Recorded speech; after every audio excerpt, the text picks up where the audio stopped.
expect it would or dreamed it would. And it's different. You see, I always thought that I would be an NFL football player. You laugh.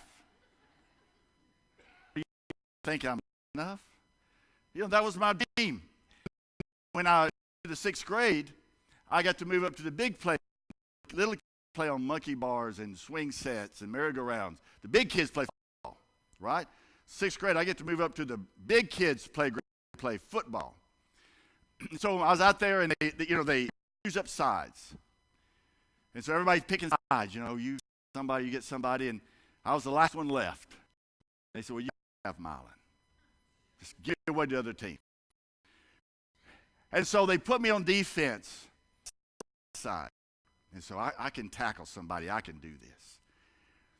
I'm ready out there, and around the corner, here comes Chigger Swanson with the ball. Y'all don't know Chigger Swanson, do you? He got that name because it was very irritating. Chigger Swanson. This was his 3rd year in the 8th grade. So he wore Brogan shoes. You know what shoes are?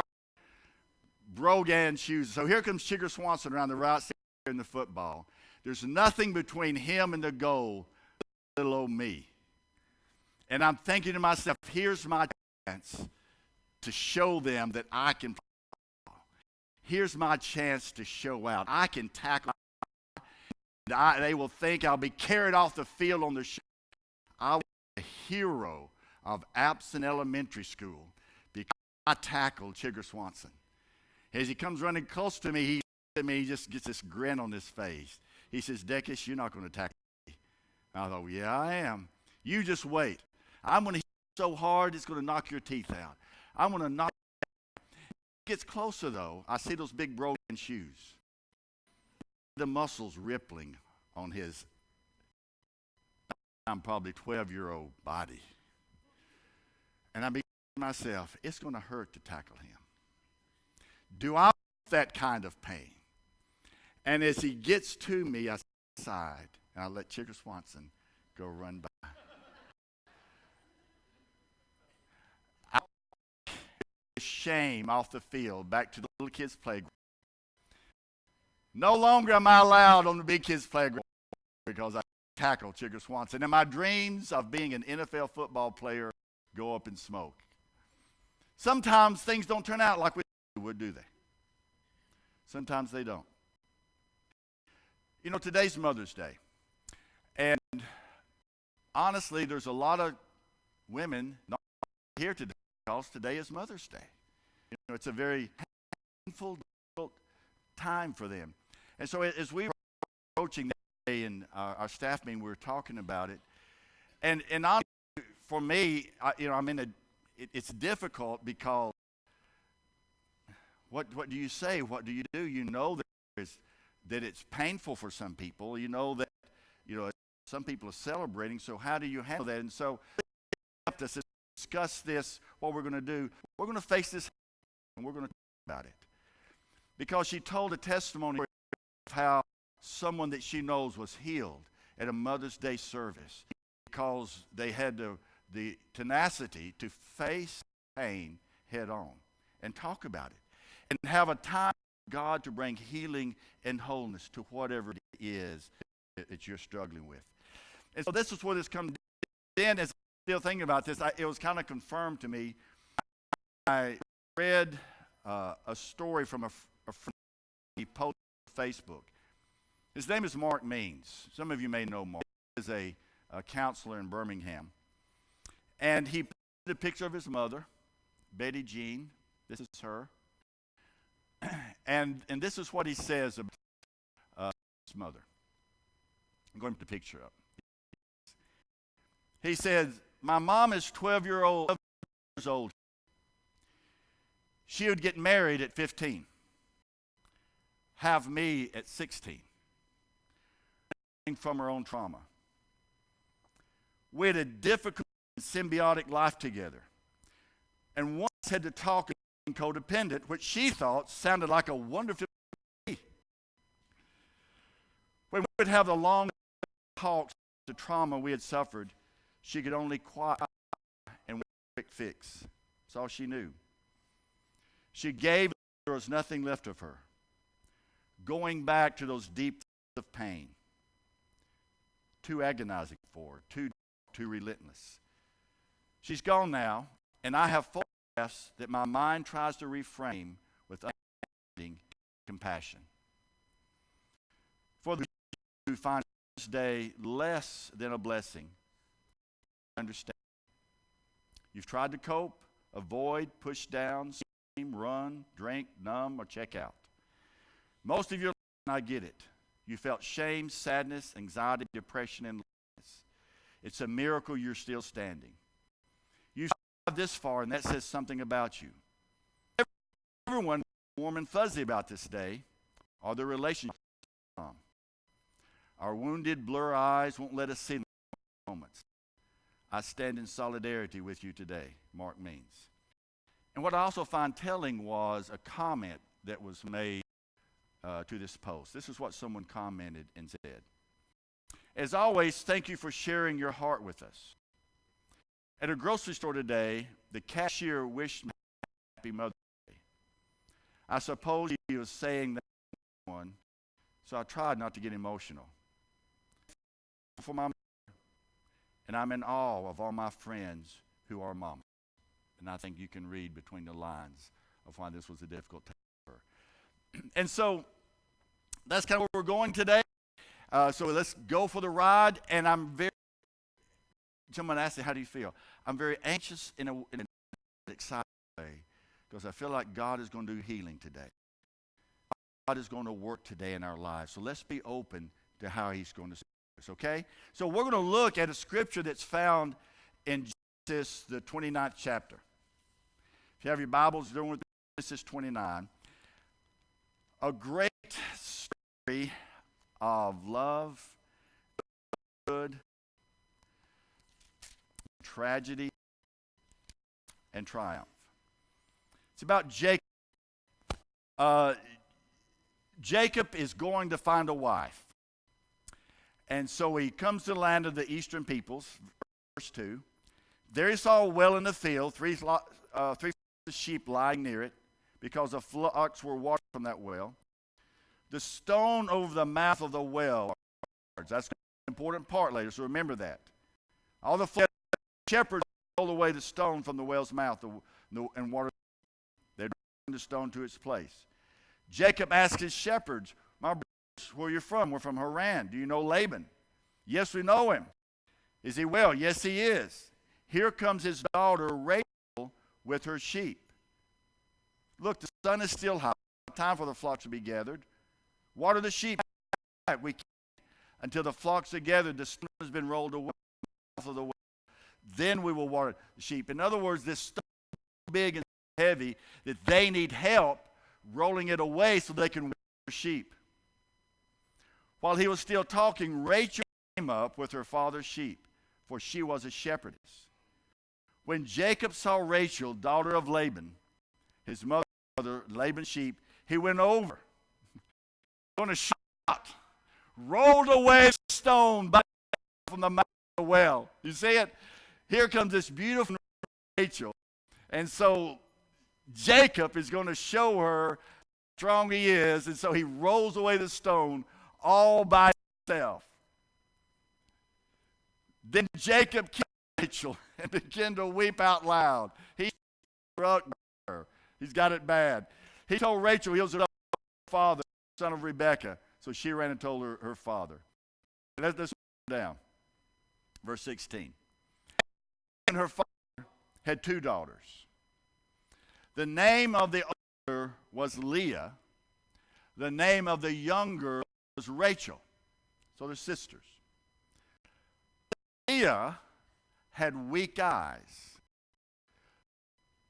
but Rachel was lovely in form and beautiful.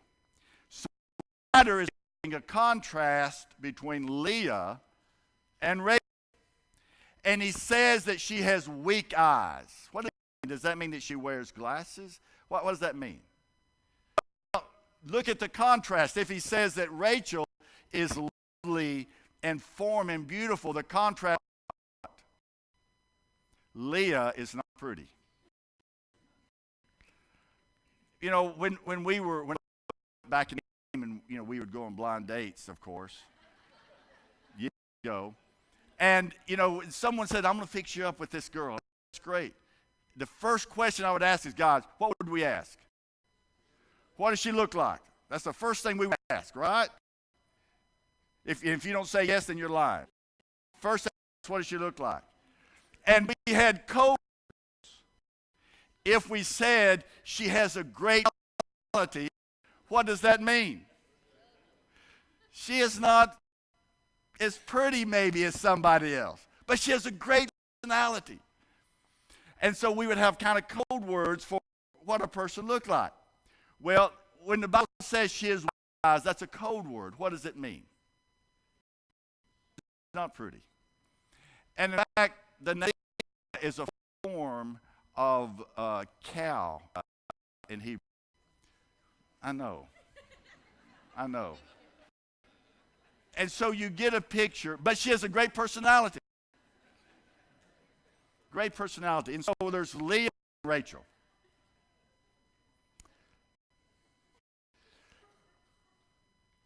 Jacob was in love with Rachel. I'll work for you 7 years in return for your daughter, Rachel. Laban said, it's better that I give her to you than some other man. Stay here. So Jacob served 7 years to get Rachel. But they seemed, here's the music's playing.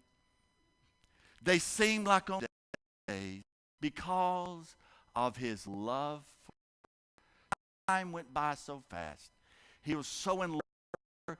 7 years didn't mean anything compared to how much he loved her. He loved Rachel. 7 years went by, just like that. Then Jacob said to Laban, give me my wife. My time is completed. I want to lie with her. Laban brought all the peoples of his place, gave a feast. When they came, he took his daughter Leah and gave her to Jacob. Jacob lay with her. When Laban gave his servant to his her maidservant, when morning came, there was Leah, not Rachel. So Jacob said to Laban, what has this done to me? I served you for Rachel, didn't I? Why have you deceived me? See, the Bible has some difficult things in it, doesn't it? So Laban, rather than giving Rachel to Jacob, gave him Leah, and he didn't see her face. It was covered when she came. It was at night. He didn't know what had happened until the next day. His surprise, he's now married to Leah, Rachel. What's this you've done? He said. Laban said, it's our custom here to give the younger daughter in marriage before the older one. This daughter bridal week, then we will give you the younger one also in return for another 7 years of work. Does Laban know what he's doing? He's got him. He knows that Jacob loves Rachel and will do anything for her. And so now he's going to get 15 years work out of Jacob. He gets his daughter and his younger daughter married, and he comes out ahead. And that's what he wants. So he has deceived the deceiver, because Jacob's name means what? Deceive. And if you know his history, you know he has deceived his brother, he deceived his father, he's deceived people. So the deceiver is deceived. Jacob, we finished the week with Leah. Then Laban went ahead and gave his daughter Rachel to be his wife. And Laban gave his servant Bilhah to be her maidservant. Jacob lay with Rachel also. He loved Rachel more than Leah, and he worked for Laban another 7 years. When the Lord saw that Leah was not loved. Maybe you can relate to that. Married to somebody who does not love you. And that's exactly where Leah finds herself. Now put yourself in her place. Her father has to trick this guy into marrying her. He doesn't like her, doesn't want her, trick marrying her. She has a beautiful younger sister that he's in love with, but now she is married to this man as well, when really he loves her sister. So Leah is a sad woman. A difficult situation that she cannot get out of. And God sees her. God sees that she is not loved.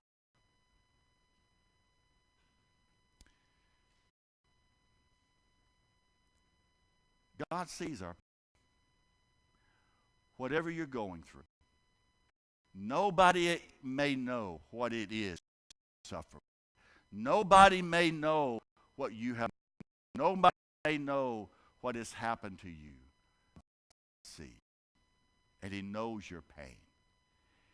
And he is sympathetic with that pain. He has compassion for you with that pain.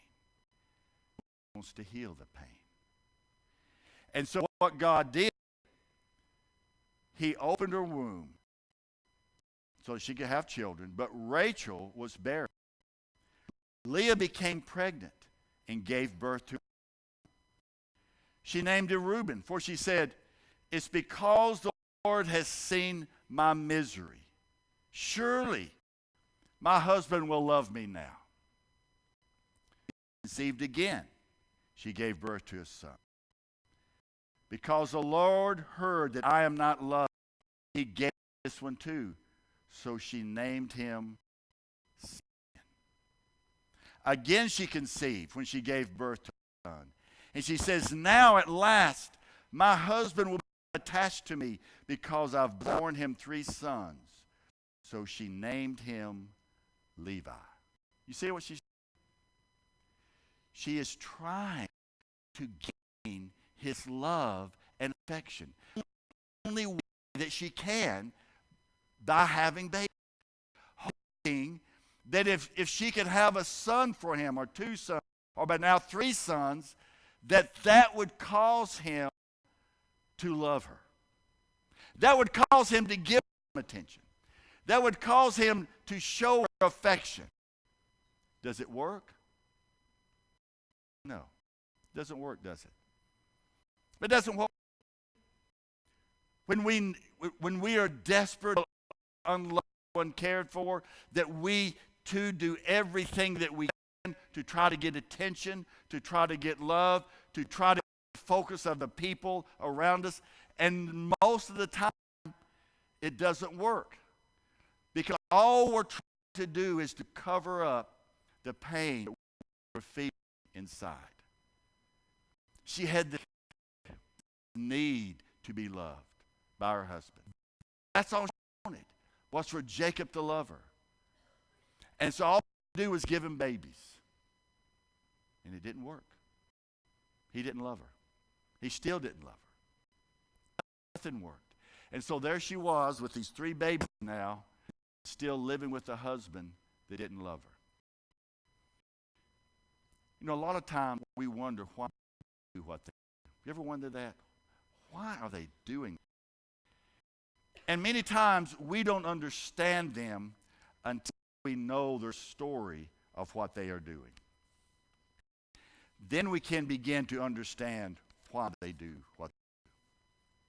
It's when you understand their story. Because no one knows what someone else is going through.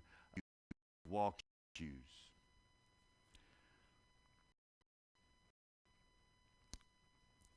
I think this story may help you understand what I'm talking about. We can all be hard to love sometimes. But I think the people who usually need the most in those moments when they deserve the least. My Aunt Laurie, now this is a story, this is not a story. is one of the most lovable people you'll ever meet. She has a contagious joy, and her laughter fills the room from the moment she walks in the door. Now, as I'm writing these words and thinking about her, I'm smiling. To know her, to love her. But she wasn't always lovable. In fact, there was a very dark time in her life when she was unrecognizable from the form and the person she is today. Decades ago, she was a heroine. She was a convicted felon, involved in the series of dysfunctional relationships with some dangerous men. If you were to meet her back in that season of her life, you would have probably passed her on the side of the street. You wouldn't have wanted to get close. You would have shaken your head in disapproval and labeled her as a criminal. And on the surface, your judgment would have. But you know, there's always more to the story than what we can see on the surface. And I bet your perspective would change if you knew the rest of the story. You see, she wasn't always a junkie. In fact, the dark path that led her down to destruction can be traced back to a single moment on a day that tragically changed her. I was only 5, but I remember the moment that it happened. I remember because of the first day that I ever saw my father cry. Laura and her family were enjoying a beautiful summer day on the lake. Her daughter Tina was leaning over the side of the boat to look at the water below. She slipped and fell in. Her dad, my Uncle Dan, heard the splash, instinctively did what dad would do, jumped in after her. Neither one of them knew how, and they both drowned that day. Days later, the kind of funeral you pray that your family never have. Dean and Tina were placed in the same coffin. And when my aunt saw the body of her husband holding the body of her little girl, something inside her broke. And it was the kind of no human heart could possibly endure. When she made the decision to put that needle into her arm for the first time, it wasn't so she could feel high, it was so she could feel numb. Now, does her tragedy justify her sin? No. But knowing her story changes something, doesn't it? And so you see people that are hurting, that are destructive, living lives. Before you shake your head and risk in judgment, think to yourself,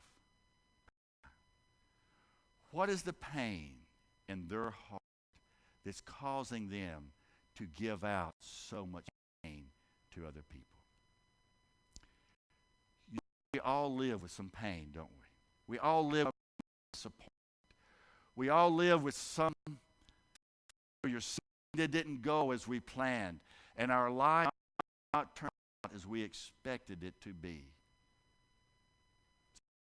Sometimes it's not as tragic as this, but it's for us because it's our life. What do you do with that? What do you do with that pain, with that hurt? What do you do with it? I think what we do, we stuff it. We wrap it up and bury it deep, deep, deep down. Like we'll ever know. But you know what? It keeps coming to the surface, doesn't it? It doesn't stay buried long. It keeps coming up. Well, let's go back to our story.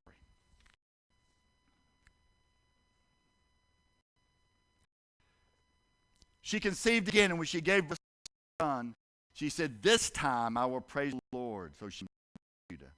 Then she stopped having children. Rachel saw that she was not bearing Jacob any children. She became jealous of her sister. So she said to Jacob, "Give me children or I'll die." Jacob became angry with her and said, "Am I in the place of God? Can I help you having children?" So I want you to notice what's happening to the each one is jealous of the other one for something they don't have. Wanting the very thing that they want, and yet they don't have it. Jealous of the other one, and yet having the very thing that the other one wants instead. You see how each one wants what the other one has. But they have what one has, but they don't appreciate it. They don't appreciate what they have. They want what somebody else has. Leah wants to be loved by Jacob. So she has children to try to get her husband's love. Rachel, who has her husband's love, beautiful woman, but she has no children, so she's jealous of has children. And so they are both very dissatisfied with their life, trying everything they can do to get the thing that they think would make them happy that they don't have.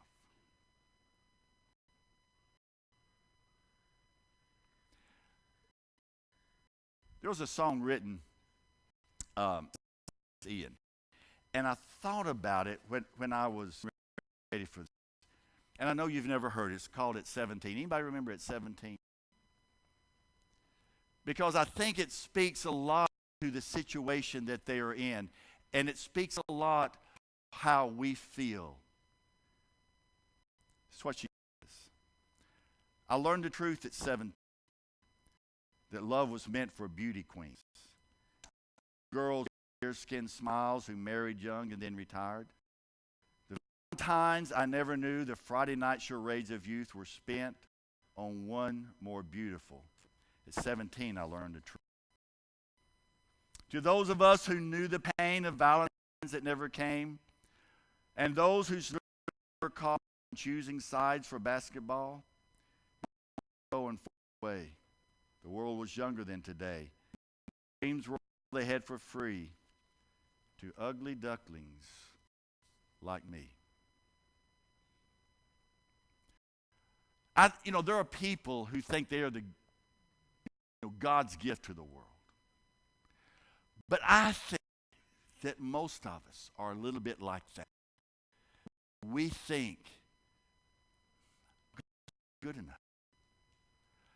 I'm just not enough. I'm just not athletic enough. I'm just not smart enough. And there's a little voice inside that tells us, you're not good enough. And so we live with this trying to achieve, trying to make something, trying to please people, trying to make other people like us. And it doesn't work. Am I alone here? Or you understand what I'm saying? And here is Leah and Rachel, both unhappy because they want what the other person has. But they have what the other person has, and they're still unhappy. Quick lessons, and then we're going to move on. First of all is this. If you compare yourself with other people, you will always be unhappy. Right? If you compare yourself with other people, you will never be satisfied. There's a word for it now. It's called what? Facebook envy. Well, look at Geese and do like crazy stuff and go on vacations, and I can't. I wish it was Gary. We look at other people's lives and what they're doing. We think if I could just have that life, I would be happy. You'll never be happy comparing yourself to other people. And here's the truth. And this lesson I've had to learn. God didn't make me to be an NFL star. Okay? Obviously. He had other plans for me. Like God has plans for you in your life. It won't always be perfect or the way that you want it. There will be seasons of sorrow in your life and disappointment. There will be seasons of joy and in your life. There will be seasons of pain. There will be seasons of healing. That is. But in the midst of it, God is there. God is there. Just like he saw Leah's pain, Just like he saw Rachel's pain, God is there. And your life is unique, special to you. You know, when Alex and Olivia were baptized today, and those of you who have baptized people, you hear what I say. I proclaim a blessing over them, and they hear what I say, and that is this. When you place your life in God's hands, he's in control. And when you are obedient and walk in his steps, he will guide you and lead you. He has a purpose and a plan for you. That's a beautiful thing about having your life in his hands, that he does have a plan and a purpose for us. And he does guide us and lead us. And he is always there with us for whatever happens. And you trust him, even with your pain and even with your hurt. And even with your disappointments. And even with the difficulties. God is there. And somehow, having faith in that, helps us go through those times of sorrow and disappointment, knowing that God is still in it and that he will bring us through it. He does have something better for us. And this is a season that won't last, and it will pass. That is better than taking that pain, stuffing it, and sticking it inside and hoping we never have to deal with it again. Because it's coming up over and over again. Because knowing that God has a plan and a purpose for us helps us. Fred Craddock tells this story, and it's one of my favorite stories. At least I've not told this in a long time, so I'm going to tell it today. Fred Craddock was one of my preachers. He was a preacher in the Methodist Church. And he says that one day he was having breakfast in a restaurant up in Gatlinburg. While he was there, this old man came walking around. White-haired, tall gentleman, distinguished looking. Came up to his table and asked him and his wife, he said, "What do you do?" And so Fred Craddock said, trying to throw him off, I said, "Well, I'm a athletics teacher," hoping he wouldn't. He says, "Oh, you teach preachers?" He says, "Yeah, I do." He said, "I have a preacher story for you." And Fred Craddock said, I just groaned to myself. I've heard a million preacher stories. I didn't need to hear another one. An old man pointed to a mountain that they could see out the window. "See that mountain there?" He said, "I was born at the foot of that mountain. And when I was born, my mother did not have. And the shame and reproach that fell on her fell on me. And as I grew up, the I heard everywhere was, I wonder who his daddy is. Who is his daddy?" And I grew up with that shame and reproach. Everywhere I went, people would look at me wondering, I wonder who his daddy is. And so there was this new preacher that came to the little church. And I liked him, so I would slip in the back and leave before the people got out. So I wouldn't have to hear that again and feel their looks and their questioning eyes about me. So in hearing the sermon that I didn't get out in time, and when I tried to get out, people were blocking their doorway. I didn't get out. And I felt a hand on my shoulder, and I turned around, and it was the preacher. And I was scared to death. He would say about a like me being in his church. And he looked at me and says, "What are you doing here?" To myself, "Not here. Oh no, not in this place." And he said, "Whose boy are you?" I relived all that shame and reproach I had felt all my life coming from him. And I wanted just to run away. But then before I could, a big smile on his face. And he looked at me and says, "Wait a minute. I recognize you. You are a child of God. You're God's boy, son. Go and make something out of yourself."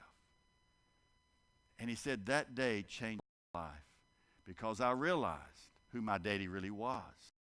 That I was a son of God and that he was my father. And I was a different person ever since. The old man got up and walked away. It's fast. That's a great story. So he asked the waitress, he says, that man? Old man. He said, you don't know? He says, no. He said, that's Ben Hooper, former governor of Tennessee. Illegitimate child that became the governor of Tennessee. Why?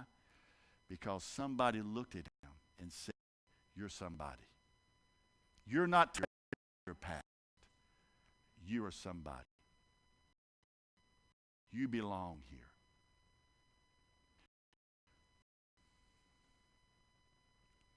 Who are you? Where do you belong?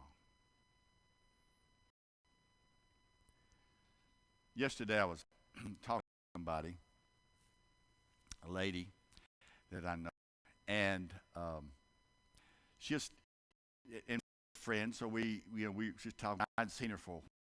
We were talking about how life is going. She has 3 kids, and I'm so tired all the time. So tired all the time. All the kids, everything going on. And later on, Barbara and I were talking, and I talked to this lady, and I said, she says she's tired all the time, and I said something. As soon as I said it, I knew I shouldn't have said it. And don't kill me, because I'm going to tell you what I told her. I said, what has she got to be tired about? All she's doing is raising kids. I know, insensitive, I get it, I get it, and Barbara let me know real quick how insensitive that was, that you just don't understand. I get it, I don't understand. Because somebody that's been through it understands, don't they? Understand. So this is what we're going to do as we close our service today. There are people that are hurt. That you may have not told anybody about the pain that you bear. We also have ladies in the church. Would y'all ladies stand who are going to help me with this? Ladies who understand. Post at various places around the church. And during this time of last song as we're singing, if there's something that you want them to pray with you about, some hurt inside of you that you've never told anybody about, something that you're carrying inside, and you need to it, go to them and let them pray with you. They understand. If you could hear each of their stories, you would see that there's nothing that you've gone through that they've not lived through too. They're not like me. They understand. They understand. And even after service is over, we've made a room right back to that door that's covered and cut off. No one else will be out there. And they'll be there. And if you want to go out there and have them pray with you, you can. What I'm saying is this: God can heal. God can heal the pain. God can heal the barrier. God wants to heal you and touch you. He loves you. He has a plan and a purpose. Rather than keeping that pain and trying to hold it inside, let God heal it. God touch it. Let God change it and make it more beautiful than just something stuffed inside of you. Okay, ladies, y'all take your place. Let's pray. Father, I thank you. I thank that you can bring healing and wholeness to us. I thank God you can reach down to the deep recesses of our hearts, the disappointments, the loneliness, where we feel so inadequate and so. And God, you can fill us with yourself. You are the one that heals, that understands. God, we give it to you.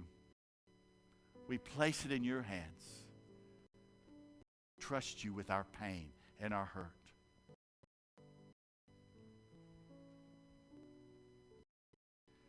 We know, Father, that you sent your only Son to die on the cross, to suffer like we suffer. And you said that by his stripes, by his pain, we are healed. And so there's healing in you today. Hope. Thank you for what you're going to do in Jesus' name. Let's stand this morning. And if you'd like to come to the altar and pray, you can.